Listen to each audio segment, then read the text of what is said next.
Hello friends, आप सभी का स्वागत है ईआरए फिजिक्स क्लासेस में। आज हम लोग बात करेंगे देहली तरंगदैर्घ्य। देहली तरंगदैर्घ्य किसे कहते हैं और आइंस्टीन का प्रकाश विद्युत प्रभाव क्या है। आइंस्टीन के प्रकाश विद्युत प्रभाव के जो समीकरण है उसके बारे में हम लोग डिटेल इस वीडियो में पढ़ेंगे, तो इस वीडियो को आप लोग पूरा जरूर देखिए। तो सबसे पहले बात करते हैं देहली तरंगदैर्घ्य किसे कहते हैं। देहली तरंगदैर्घ्य किसे कहते हैं, बहुत ही इंपॉर्टेंट टॉपिक ये भी है। ये टॉपिक हमेशा एग्जाम में 2 नंबर में पूछता है और इसके बाद जो बताएंगे, जैसे आइंस्टीन का प्रकाश विद्युत प्रभाव किसे कहते हैं, आइंस्टीन के प्रकाश विद्युत प्रभाव के द्वारा प्रकाश विद्युत का समीकरण ज्ञात कीजिए। तो ये भी लॉन्ग क्वेश्चन में पूछता है, तो ये वीडियो आपके लिए बहुत ही इंपॉर्टेंट है। इस वीडियो में जो भी पढ़ाएंगे आपके एग्जामिनेशन पॉइंट ऑफ व्यू से इंपॉर्टेंट है, इसलिए इसे आप लोग पूरा जरूर देखिए। तो सबसे पहले बात करते हैं देहली तरंगदैर्घ्य किसे कहते हैं। इसके पहले हम लोग तरंगदैर्घ्य की बात किए थे और इलेक्ट्रॉन का उत्सर्जन की बात किए थे। उसमें बताए थे कि जब प्रकाश किरण किसी धातु पृष्ठ पर आपतित होती है तो उसी इलेक्ट्रॉन का उत्सर्जन होने लगता है। तो यहाँ पर वही सेम चीज है, लेकिन थोड़ा सा क्या है कि चेंजिंग है। इसमें क्या है कि जब किसी धातु पृष्ठ पर प्रकाश आपतित होता है तो जिस तीव्रता से प्रकाश आपतित होती है किसी धातु पृष्ठ से, उससे अधिक तीव्रता का उस धातु पृष्ठ से इलेक्ट्रॉन का उत्सर्जन नहीं हो पाता है। इसी को हम लोग देहली तरंगदैर्घ्य कहते हैं। देहली तरंगदैर्घ्य किसे कहते हैं, ध्यान से समझिएगा। आपतित प्रकाश का तरंगदैर्घ्य का वह अधिकतम, आपतित प्रकाश की तरंगदैर्घ्य का वह अधिकतम मान जिससे अधिक तरंगदैर्घ्य का प्रकाश धातु से प्रकाश इलेक्ट्रॉन का उत्सर्जित नहीं कर सके, देहली तरंगदैर्घ्य कहलाता है। और देहली तरंगदैर्घ्य के मान जो होते हैं भिन्न भिन्न धातुओं के लिए भिन्न भिन्न होता है। भिन्न भिन्न धातुओं का देहली तरंगदैर्घ्य का मान भिन्न भिन्न होता है। देहली तरंगदैर्घ्य को हम लोग लैम्डा नॉट से डिनोट करते हैं। Lambda naught is equal to c by v naught. Lambda naught is equal to क्या होता है, सी बाई वी नॉट, जहां पे सी जो है प्रकाश का वेग और वी नॉट जो है वो प्रकाश की आवृत्ति है। चलिए तो इसको हम फिगर के माध्यम से समझा रहे हैं। मान लेते हैं ये कोई धातु है और इस धातु पे इस तरह से इलेक्ट्रॉन जिस तीव्रता से आपतित होती है, इससे अधिक की तीव्रता का इलेक्ट्रॉन का उत्सर्जन नहीं हो पाती है। देखिए मान लेते हैं यदि इस ऊर्जा अगर हम 100 वोल्ट की धारा, इससे क्या हो रही है कि ऊर्जा आ रही है, इससे मान लेते हैं इसको हम 100 जूल की बात करते हैं। जो प्रकाश की ऊर्जा है वो 100 जूल इस धातु पृष्ठ पे आपतित होती है। तो जितना प्रकाश आपतित होगा उतना ही यहाँ से ऊर्जा का यानी कि इलेक्ट्रॉन का उत्सर्जन होगा। ऐसा तो नहीं है कि 100 जूल का इस धातु पृष्ठ पे आपतित हो रही है ऊर्जा और यहाँ से 120 जूल का ऊर्जा परावर्तित होगी, ऐसा नहीं हो सकता है। मीन्स जिस तीव्रता का प्रकाश का वह अधिकतम मान जिससे कि किसी धातु पृष्ठ पर आपतित होती है और उस तीव्रता का प्रकाश, उस तीव्रता से अधिक का प्रकाश इलेक्ट्रॉन का उत्सर्जन नहीं कर पाता है, ऐसे को ही हम क्या कहते हैं, और देहली तरंगदैर्घ्य। एग्जाम्पल के रूप में आप समझ सकते हैं, अगर 100 जूल की प्रकाश की तीव्रता किसी धातु पृष्ठ पे आपतित होती है तो ऐसा कभी नहीं हो सकता है कि किसी भी धातु से 120 जूल की तीव्रता का प्रकाश इलेक्ट्रॉन उत्सर्जित हो गए। तो इस तरह से इलेक्ट्रॉन का जब उत्सर्जन नहीं होता है तो ऐसे तरंगदैर्घ्य को हम लोग देहली तरंगदैर्घ्य कहते हैं। और देहली तरंगदैर्घ्य लैम्डा नॉट बराबर सी बाई वी नॉट होता है, जहां सी प्रकाश का वेग है और वी नॉट प्रकाश की आवृत्ति है। तो इस तरह से ये 2 नंबर का एग्जाम में आपका हमेशा पूछता है। इसे आप लोग स्क्रीनशॉट ले लीजिए। उसके बाद हम लोग ये जानेंगे कि किस तरह से आइंस्टीन का प्रकाश विद्युत प्रभाव है और आइंस्टीन के प्रकाश विद्युत प्रभाव के द्वारा हम किस तरीके से हम समीकरण ज्ञात कर सकते हैं। लॉन्ग क्वेश्चन में पूछता है, तो चलिए पहले इसको स्क्रीनशॉट ले लीजिए। उसके बाद हम लोग जानेंगे आइंस्टीन का प्रकाश विद्युत प्रभाव।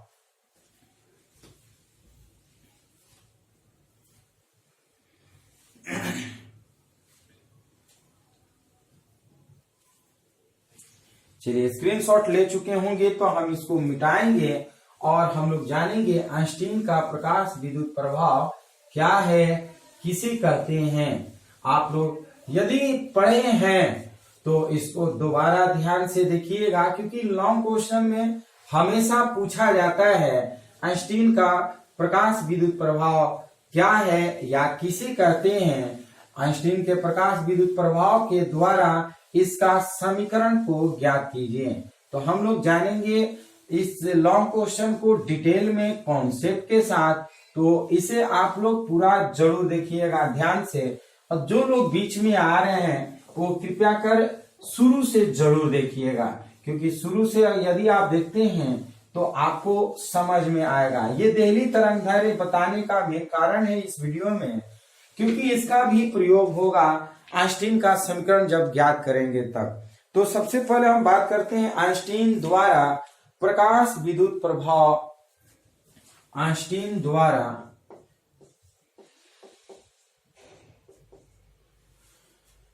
आइंस्टीन द्वारा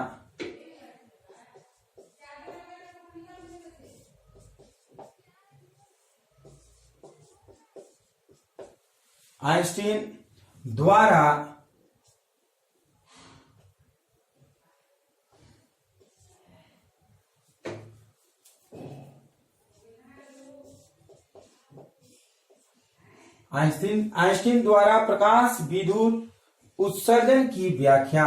आइंस्टीन द्वारा प्रकाश विद्युत उत्सर्जन की व्याख्या।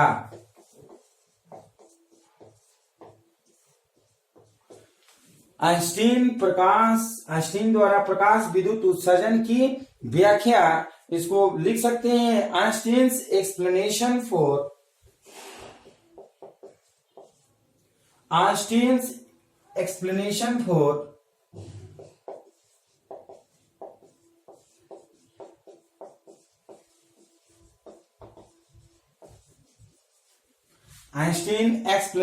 For photo electric emission.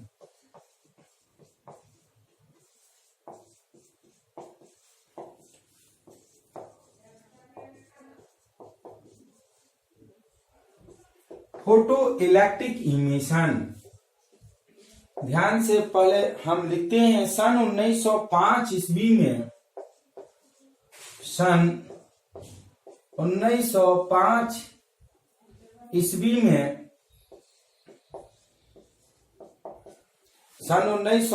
ईस्वी में वैज्ञानिक आइंस्टीन ने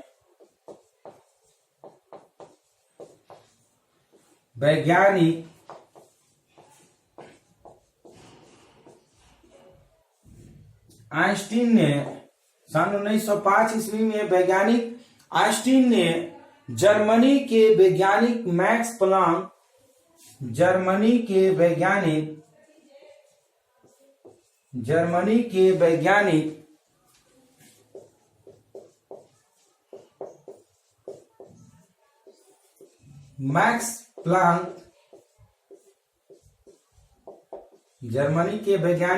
मैक्स प्लांक द्वारा प्रतिपादित क्वांटम सिद्धांत। मैक्स प्लांक द्वारा प्रतिपादित क्वांटम सिद्धांत द्वारा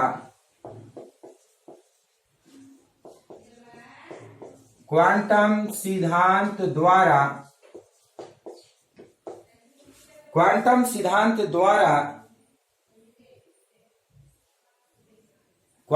सिद्धांत के आधार पर क्वांटम सिद्धांत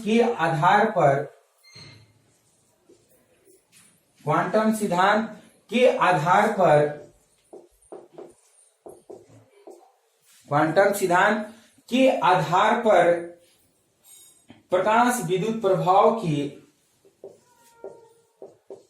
प्रकाश विद्युत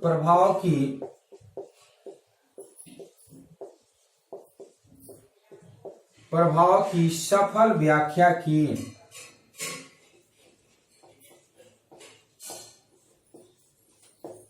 क्वांटम सिद्धांत के आधार पर प्रकाश विद्युत प्रभाव की सफल व्याख्या की।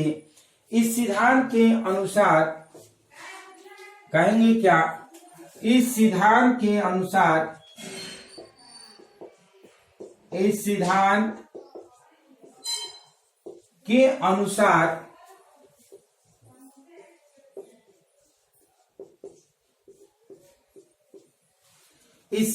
के अनुसार प्रकाश ऊर्जा के छोटे छोटे पैकेटों प्रकाश ऊर्जा के छोटे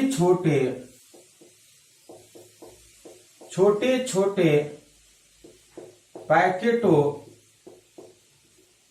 अथवा बंडलों छोटे छोटे पैकेटों अथवा बंडलों के रूप में चलता है के रूप में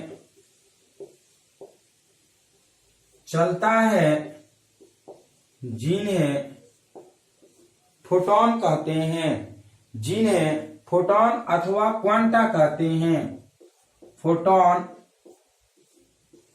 अथवा क्वांटा कहते हैं, जिन्हें फोटॉन अथवा क्वांटा कहते हैं। प्रत्येक फोटॉन की ऊर्जा hv होती है। प्रत्येक फोटॉन की ऊर्जा hv होती है।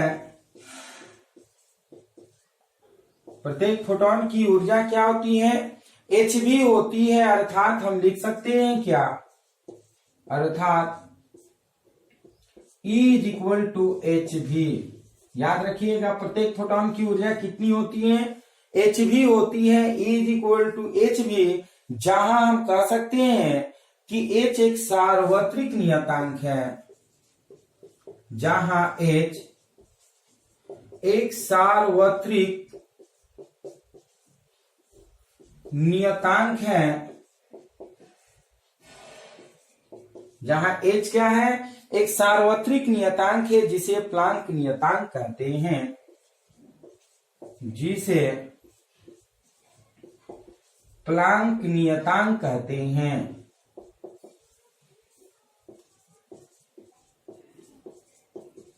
जिसे क्या कहते हैं?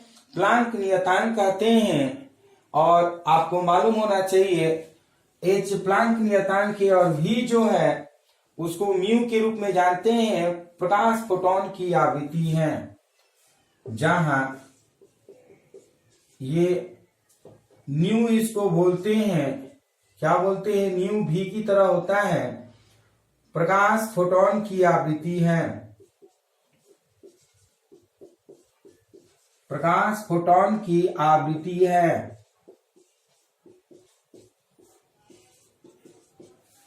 E = h न्यू बोलते हैं। E = क्या पढ़ते हैं? h न्यू, जहां h जो है एक नियतांक है, जिसे हम प्लांक का नियतांक कहते हैं, और न्यू जो है वो प्रकाश की आवृत्ति है। और प्रकाश की आवृत्ति हम कह सकते हैं, या प्रकाश फोटॉन की आवृत्ति। आप बताइए h का मान कितना होता है? प्लांक नियतांक का मान कितना होता है? कमेंट बॉक्स में बताइए आप लोग, प्लांक नियतांक का मान कितना होता है? h बराबर क्या होता है? चलिए आप लोग सोचिए और कमेंट बॉक्स में कमेंट करिए। तब से हम इसको एक्सप्लेन कर रहे हैं, ध्यान से आप समझिएगा कि ये आइंस्टीन द्वारा प्रकाश विद्युत उत्सर्जन क्या है, इसको हम लोग व्याख्या करेंगे। और इस व्याख्या के द्वारा हम लोग क्या करेंगे? आइंस्टीन का प्रकाश विद्युत समीकरण भी ज्ञात करेंगे। ये अक्सर लॉन्ग क्वेश्चन में पूछता है, तो इसे आप ध्यान से सुनिएगा और समझने की कोशिश करिएगा। तो चलिए बात करते हैं आइंस्टीन द्वारा प्रकाश विद्युत उत्सर्जन की व्याख्या। सन 1905 ईस्वी में सन 1905 ईस्वी में वैज्ञानिक अल्बर्ट आइंस्टीन ने जर्मनी के वैज्ञानिक मैक्स प्लांक के जो क्वांटा सिद्धांत था, कौन सा, जो जर्मनी के वैज्ञानिक मैक्स प्लांक जो थे उन्होंने प्रतिपादित किया था किसका, क्वांटम सिद्धांत। उस क्वांटम सिद्धांत के आधार पर उन्होंने व्याख्या किया कि प्रकाश जो होता है ऊर्जा के छोटे छोटे पैकेटों अथवा बंडलों के रूप में होता है, जिसे हम फोटोन कहते हैं।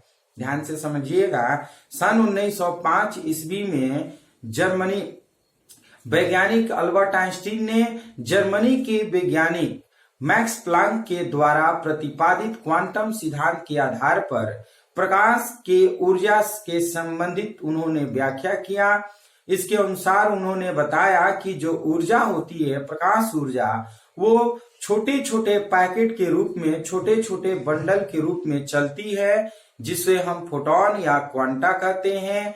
ये फोटोन और क्वांटा की जो ऊर्जा होती है, मीन्स प्रत्येक फोटोन की जो ऊर्जा होती है वो E बराबर hv के बराबर होती है। E बराबर क्या होता है, hv के बराबर होता है। यहाँ पे भी के जगह पर आप न्यू पढ़िएगा, क्योंकि E बराबर h न्यू, और h जो है एक नियतांक है जिसे हम प्लांक का नियतांक कहते हैं, और प्लांक का नियतांक को h से डिनोट करते हैं। और न्यू जो है, न्यू को हम लोग बोलते हैं फोटोन, प्रकाश फोटोन की आवृत्ति, प्रकाश फोटोन की आवृत्ति। तो इस तरह से ये आपको समझ में आ गया होगा कि प्रकाश विद्युत प्रभाव की व्याख्या क्या हम कर सकते हैं। तो फिर से एक बार समझिएगा, सन 1905 ईस्वी में वैज्ञानिक आइंस्टीन, अल्बर्ट आइंस्टीन ने जर्मनी के वैज्ञानिक मैक्स प्लांक के सिद्धांत जो प्रतिपादित किए थे, क्वांटम सिद्धांत, उस क्वांटम सिद्धांत के आधार पर आइंस्टीन ने प्रकाश विद्युत प्रभाव के उत्सर्जन की व्याख्या किया। इस व्याख्या के अनुसार उन्होंने कहा कि जो प्रकाश ऊर्जा होती है वो छोटे छोटे पैकेटों के रूप में, छोटे छोटे बंडलों के रूप में गमन करती है, गति करती है, जिसे हम फोटोन या क्वांटा कहते हैं। प्रत्येक फोटोन की जो ऊर्जा होती है वो h न्यू के बराबर होती है। हम h इक्वल टू h भी लिखे हैं, इसको आप न्यू पढ़िएगा, क्योंकि बच्चे बहुत सारे कंफ्यूज हो जाते हैं, न्यू कैसे लिखा जाता है, तो भी की तरह लिखा जाता है। और जहां h जो है एक नियतांक है जिसे हम प्लांक का नियतांक कहते हैं, और h न्यू जो है वो प्रकाश फोटोन की आवृत्ति है। h का जो मान होता है, हमने आपको पूछा कि h इज इक्वल टू क्या होता है, तो चलिए हम आपको बता रहे हैं। h का जो मान होता है 6.62 into 10 to power -34 joule second होता है। h का मान क्या होता है, यानी कि प्लांक नियतांक का मान क्या होता है, हम कहेंगे 6.62 into 10 to power -34 joule second. तो चलिए आप इसे स्क्रीनशॉट ले लीजिए, उसके बाद हम इसके समीकरण की व्याख्या करेंगे, समीकरण का मान ज्ञात करेंगे।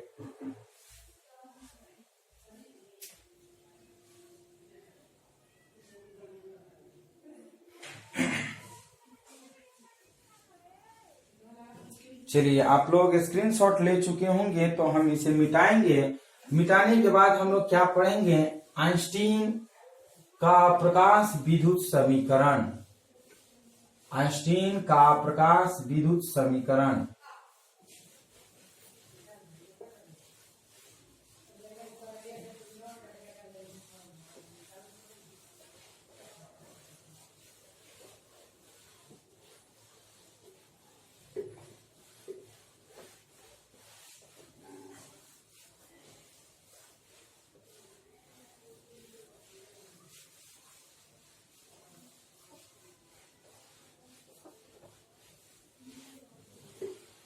आइंस्टीन का प्रकाश विद्युत समीकरण, ये हमेशा एग्जाम में लॉन्ग क्वेश्चन में पूछता है, कभी कभी ऑब्जेक्टिव में पूछता है कि बताइए आइंस्टीन का जो प्रकाश विद्युत समीकरण है वो कितना होता है। तो हर तरीके से ये जो टॉपिक है बहुत इंपॉर्टेंट है, इस टॉपिक को आप लोग याद रखिएगा।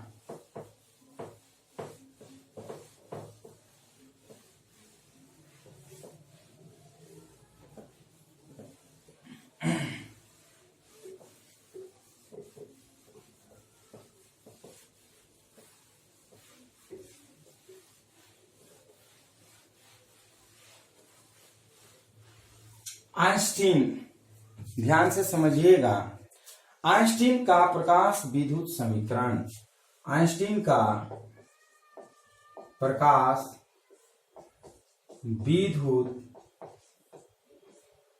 समीकरण।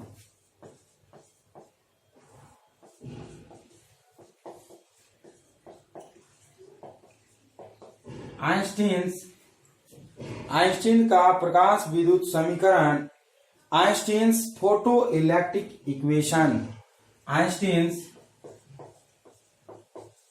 Photo electric equation. Einstein's photo electric equation के बारे में हम लोग पढ़ेंगे। ध्यान से इसको ध्यान से समझिएगा। जो आइंस्टीन का प्रकाश विद्युत समीकरण है, इसके बारे में हम लोग व्याख्या करेंगे कि किस तरह से आइंस्टीन का प्रकाश विद्युत समीकरण होता है। जैसे कि आइंस्टीन ने बताया कि जब प्रकाश किसी धातु पृष्ठ पे आपतित होती है तो प्रकाश ऊर्जा को पहले वो अवशोषित करती है। प्रकाश ऊर्जा को क्या करती है? पहले वो अवशोषित करती है और अवशोषित करने के बाद वो दो कामों में ऊर्जा को प्रयोग करती है। पहला अवशोषित कर लेती है, जो जितनी अवशोषित करती है ऊर्जा वो कार्यफलन के बराबर हो जाती है, और जो शेष ऊर्जा होती है उस धातु पृष्ठ से इलेक्ट्रॉन को उत्सर्जन कराने में लग जाती है। तो हम लोग जानेंगे, सबसे पहले ध्यान से समझिएगा कि आइंस्टीन के अनुसार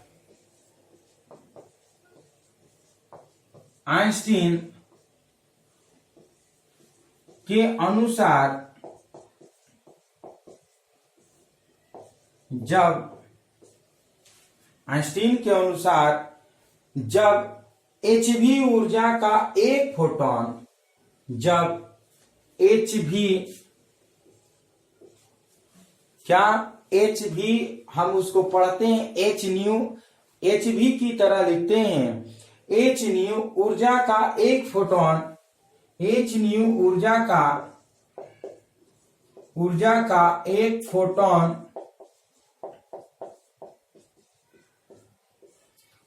का एक फोटोन किसी धातु की सतह पर गिरता है, किसी धातु की सतह पर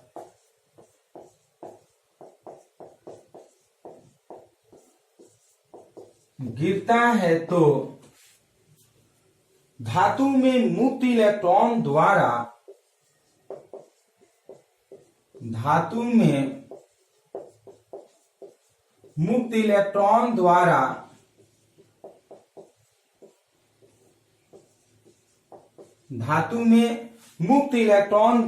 फोटोन की ऊर्जा अवशोषित कर ली जाती है। मुक्त इलेक्ट्रॉन द्वारा फोटोन की ऊर्जा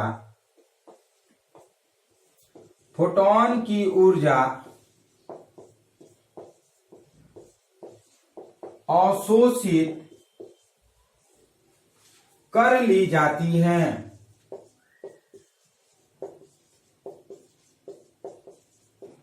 फोटोन की ऊर्जा अवशोषित कर ली जाती है। यह अवशोषित ऊर्जा दो तरीकों से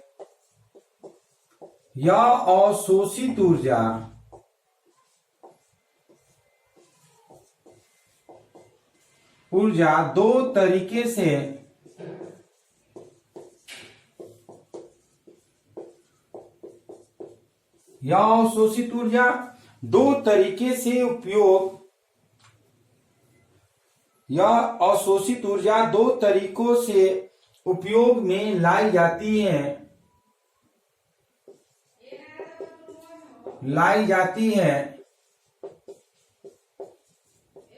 फर्स्ट पॉइंट की बात करते हैं।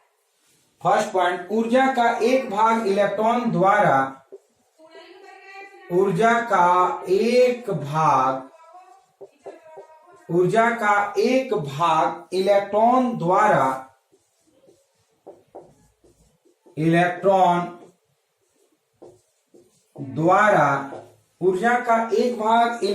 द्वारा पृष्ठीय अवरोध को पार करने में, पृष्ठीय अवरोध को पार करने में, पृष्ठीय अवरोध को पार करने में लग जाता है,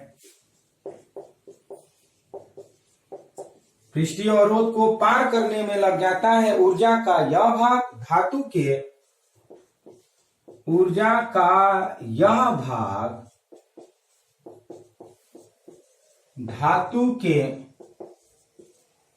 ऊर्जा का यह भाग धातु के कार्यफलन फाई के, धातु के कार्यफलन,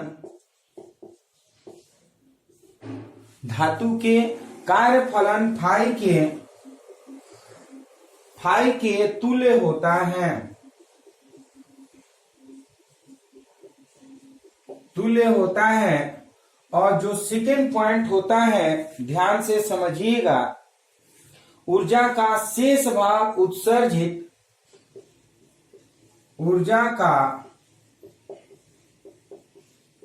शेष भाग उत्सर्जित, ऊर्जा का शेष भाग उत्सर्जित इलेक्ट्रॉन के वेग, इलेक्ट्रॉन के वेग देने में, ऊर्जा का शेष भाग उत्सर्जित इलेक्ट्रॉन को देने में कार्य करता है, देने में कार्य करता है, कार्य करता है। ऊर्जा का यह भाग उत्सर्जित फोटो इलेक्ट्रॉन, ऊर्जा का यह भाग उत्सर्जित, ऊर्जा का यह भाग उत्सर्जित फोटो इलेक्ट्रॉन की गतिज ऊर्जा, उत्सर्जित फोटो इलेक्ट्रॉन की, फोटो इलेक्ट्रॉन की गतिज ऊर्जा, फोटो इलेक्ट्रॉन की गतिज ऊर्जा 1/2 mv² के बराबर होता है, के बराबर होता है। ध्यान से समझिएगा, इसको हम फिगर के माध्यम से समझाएंगे। ये कोई धातु है और इस धातु पर जो ऊर्जा आपतित हो रही है, ये ऊर्जा h म्यू है। E बराबर क्या है? h mu. ध्यान से समझिएगा, E बराबर h म्यू है। जब ये ऊर्जा किसी धातु पृष्ठ पर आपतित होती है तो इसका जो ऊर्जा का अवशोषित हो रहा है वो फाई ऊर्जा के बराबर अवशोषित कर लेता है, यानी कि इसका कुल ऊर्जा अवशोषित करता है और कुछ ऊर्जा को अवशोषित करने में रख लेता है और कुछ ऊर्जा जो बचता है वो ऊर्जा यानी कि इलेक्ट्रॉन को उत्सर्जित करने में लगा देता है। जैसे यहां से इलेक्ट्रॉन बाहर निकलता है तो ये इलेक्ट्रॉन की जो गतिज ऊर्जा होती है 1/2 mv² के रूप में ये बाहर निकलते हुए जाती है। तो ये 1/2 mv² इलेक्ट्रॉन की गतिज ऊर्जा है। उस इलेक्ट्रॉन को बाहर निकालने में जो शेष ऊर्जा होती है खप जाती है। तो ध्यान से समझिएगा, इलेक्ट्रॉन का विद्युत प्रकाश विद्युत समीकरण क्या है? तो हम कह सकते हैं कि आइंस्टीन के अनुसार, अल्बर्ट आइंस्टीन के अनुसार, जब hv ऊर्जा का प्रकाश किसी धातु पृष्ठ पर आपतित होती है, जब hv ऊर्जा का प्रकाश किसी धातु पृष्ठ पर आपतित होती है तो धातु पृष्ठ ऊर्जा को अवशोषित कर लेती है। उस ऊर्जा को क्या कर लेती है? अवशोषित कर लेती है। और जब वो अवशोषित कर लेती है तो उस अवशोषित ऊर्जा को वो दो तरीकों से कार्य करती है, दो तरीकों से उपयोग में लाती है। पहला, जो ऊर्जा को अवशोषित करती है वो पहला कार्यफलन के बराबर होती है, फाई के बराबर होती है। और दूसरा जो ऊर्जा होती है इस धातु पृष्ठ से इलेक्ट्रॉन को गतिज ऊर्जा यानी कि उत्सर्जित करने में जो गतिज ऊर्जा होती है उस को बढ़ाने में ऊर्जा शेष भाग खत्म हो जाता है। तो इस तरह से हम कहेंगे कि कोई भी ऊर्जा जो होती है वो दो भागों में उपयोग में लाता है, पहला कार्य फलन फाई और दूसरा गतिज ऊर्जा 1/2 mv²। तो इस तरह से आप ध्यान से समझिएगा, जब प्रकाश किसी धातु पृष्ठ पे आपतित होती है तो धातु पृष्ठ सबसे पहले प्रकाश ऊर्जा को अवशोषित करती है। जब प्रकाश ऊर्जा को अवशोषित कर लेती है तो उसका कुछ भाग अवशोषित करके ही रख लेती है, जिसे हम कार्यफलन के तुल्य कहते हैं, फाई के बराबर होता है। और जो शेष ऊर्जा बचती है इलेक्ट्रॉन को उत्सर्जन करने में, इलेक्ट्रॉन को गतिज ऊर्जा देने में खत्म हो जाती है। तो इस तरह से ऊर्जा E = hv जो है वो फाई और 1/2 mv² के रूप में बढ़ जाती है। तो हम लोग जानते हैं ऊर्जा के संरक्षण के अनुसार हम जानते हैं ऊर्जा को न तो उत्पन्न कर सकते हैं और न ही नष्ट कर सकते हैं। ऊर्जा को एक रूप से दूसरे रूप में उपयोग में ला सकते हैं, उसको बदल सकते हैं। जैसे यहाँ पे आप देख सकते हैं E = hv ऊर्जा है, ये दो रूपों में प्रयोग में आता है, कार्यफलन फाई और इलेक्ट्रॉन को गतिज ऊर्जा देने में 1/2 mv²। तो हम लोग जानेंगे ऊर्जा संरक्षण के सिद्धांत के अनुसार। तो उसको बताने से पहले इसको आप लोग क्या करिए, स्क्रीनशॉट ले लीजिए। उसके बाद हम लोग ऊर्जा संरक्षण के सिद्धांत के अनुसार हम लोग आइंस्टीन का प्रकाश और विद्युत समीकरण की व्याख्या करेंगे। तो चलिए आप लोग स्क्रीनशॉट ले लीजिए।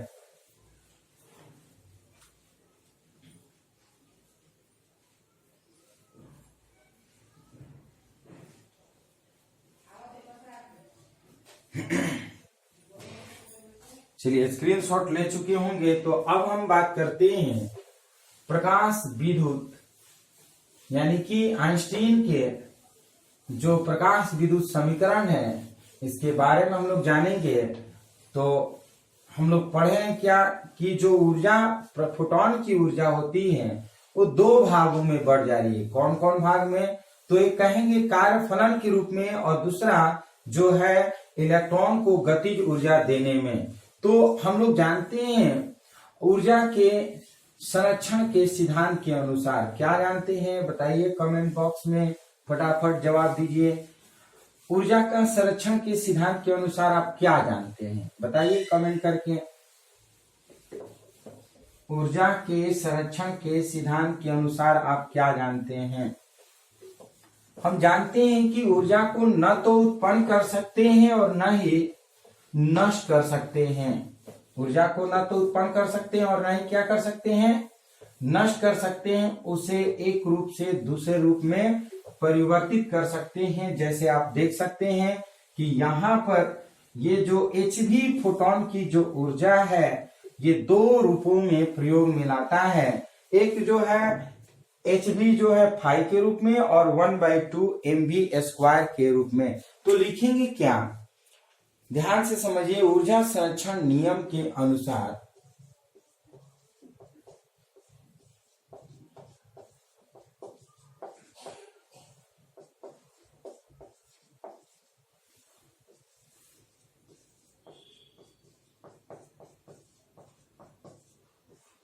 ऊर्जा संरक्षण नियम के अनुसार हम लोग अभी पढ़े हैं कि hv जो है वो क्या चीज में बढ़ जा रहा है, फाई में बढ़ जा रहा है और प्लस 1/2 mv²। इसको इक्वेशन 1 करते हैं। ध्यान से समझिएगा, ऊर्जा को न तो उत्पन्न कर सकते हैं और न ही नष्ट कर सकते हैं। इस ऊर्जा को एक रूप से दूसरे रूप में परिवर्तित करते हैं यानी कि फाई में और 1/2 mv² में बदल लेते हैं। यहाँ कंडीशन अप्लाई करते हैं। यदि वर्ड लगता है यहाँ पे, यदि v जो है म्यू जिसको बोलते हैं न्यू जो है ये न्यू नॉट के बराबर हो जाए। क्या हो जाए, न्यू जो है न्यू नॉट के बराबर हो जाए, v की तरह लिखते हैं हम लोग स्मॉल v के रूप में। तो ये क्या है, आवृत्ति है। क्या है, आवृत्ति। किसकी? फोटोन की आवृत्ति कही है या प्रकाश की आवृत्ति कही है। तो हम करेंगे क्या, तब धात्विक पृष्ठ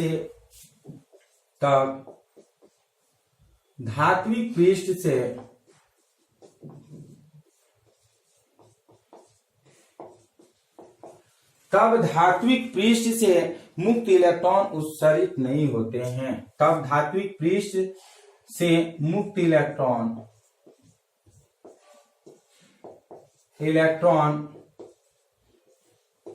उत्सर्जित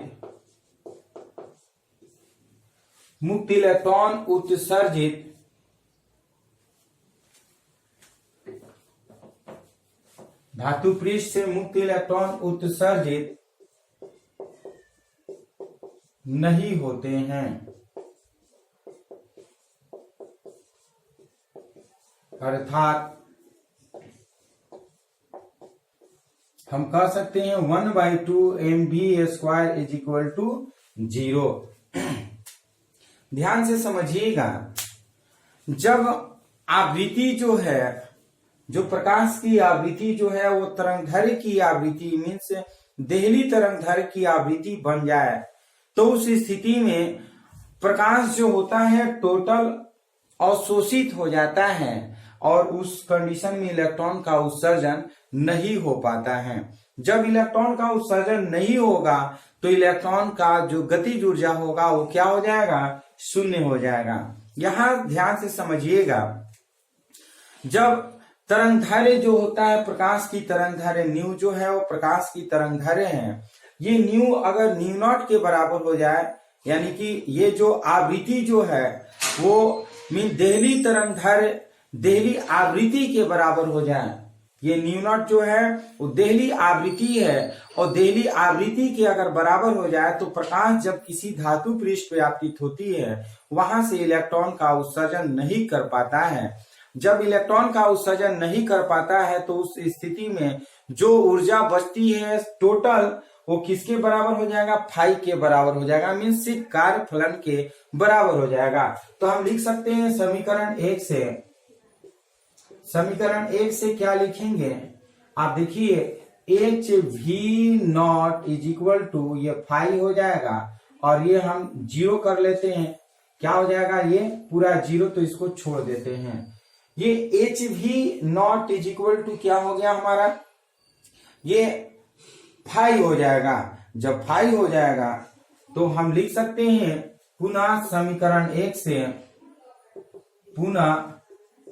समीकरण एक से लिखेंगे क्या, HV is equal to phi के जगह पर हम HV0 और प्लस 1/2 mv², ये v जो है ये इलेक्ट्रॉन का वेग है और ये V0 जो है ये देहली तरंगदैर्घ्य की आवृत्ति है और ये भी जो है प्रकाश की आवृत्ति है। ध्यान से समझिएगा, हम लिखेंगे क्या 1/2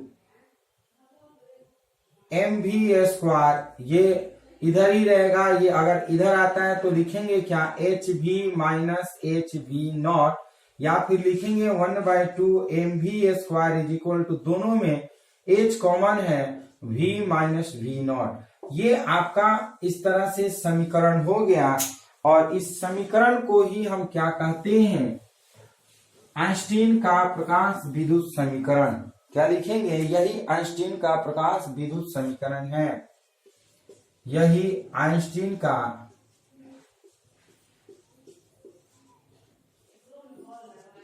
प्रकाश विद्युत समीकरण है।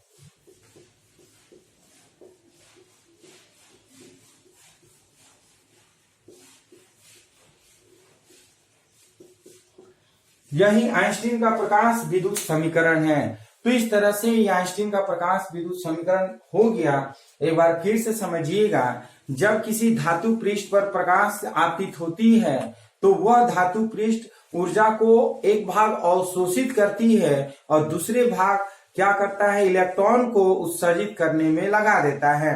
तो जो भाग ऊर्जा को अवशोषित करती है वो कार्य फलन फाई के तुल्य होता है और प्लस हम लिखते हैं कि जो ऊर्जा इलेक्ट्रॉन को गतिज ऊर्जा में कर देती है 1/2 mv² के बराबर हो जाती है। अर्थात हम जानते हैं ऊर्जा संरक्षण के सिद्धांत के अनुसार जो ऊर्जा होती है ऊर्जा को हम न तो नष्ट कर सकते हैं और न ही हम उत्पादन कर सकते हैं। इस ऊर्जा को हम एक रूप से दूसरे रूप में परिवर्तित कर सकते हैं। जैसे आप यहाँ पे देख रहे हैं कि hv जो ऊर्जा है वो कार्यफलन और प्लस गतिज ऊर्जा में बट जा रही है। यदि जो प्रकाश की आवृत्ति है वो देहली आवृत्ति के अगर बराबर हो जाए, यदि प्रकाश की आवृत्ति ये v जो है वो प्रकाश की आवृत्ति है जिसे हम लोग न्यू के रूप में जानते हैं, प्रकाश की आवृत्ति देहली आवृत्ति के जब बराबर हो जाए तब धात्विक पृष्ठ से इलेक्ट्रॉन का उत्सर्जन नहीं हो पाता है। जब इलेक्ट्रॉन का उत्सर्जन नहीं हो पाएगा तो उस स्थिति में जो इलेक्ट्रॉन का गतिज ऊर्जा होगा वो शून्य हो जाएगा, अर्थात हम 1/2 mv² का मान क्या कर लेते हैं, शून्य कर लेते हैं। तो हमें मिलेगा क्या, समीकरण 1 hv0 इज इक्वल टू, अब v के जगह पे v0 करेंगे और ये क्या हो जाएगा 5, ये 1/2 mv² शून्य हो जाएगा। क्यों? क्योंकि जितनी ऊर्जा होगी उस पृष्ठ पर वो अवशोषित कर लेती है। अब समीकरण 1 से क्या करते हैं, 5 के जगह पर 5 का मान हम पुट करते हैं, hv is equal to hv0 plus 1/2 mv²। अब ये hv0 जब इधर आएगा तो hv माइनस hv0 और इसमें से h कॉमन ले लेते हैं तो 1/2 mv² is equal to hv minus ये v0, और ये यही आइंस्टीन का प्रकाश विद्युत समीकरण है। तो चलिए इसे आप लोग स्क्रीनशॉट ले लीजिए।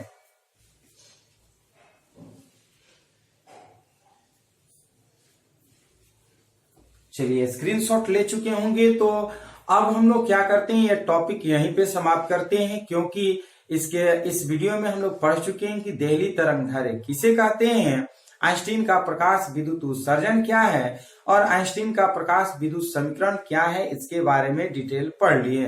तो ये वीडियो आपको कैसा लगा? यदि ये वीडियो आपको अच्छा लगा तो इस वीडियो को लाइक शेयर कमेंट जरूर करिए, और यदि आप इस चैनल के लिए नए व्यूअर हैं तो इस चैनल को जरूर सब्सक्राइब करिए। तो फिर हम लोग एक नए टॉपिक के साथ एक नए वीडियो में मिलते हैं, तब तक के लिए धन्यवाद।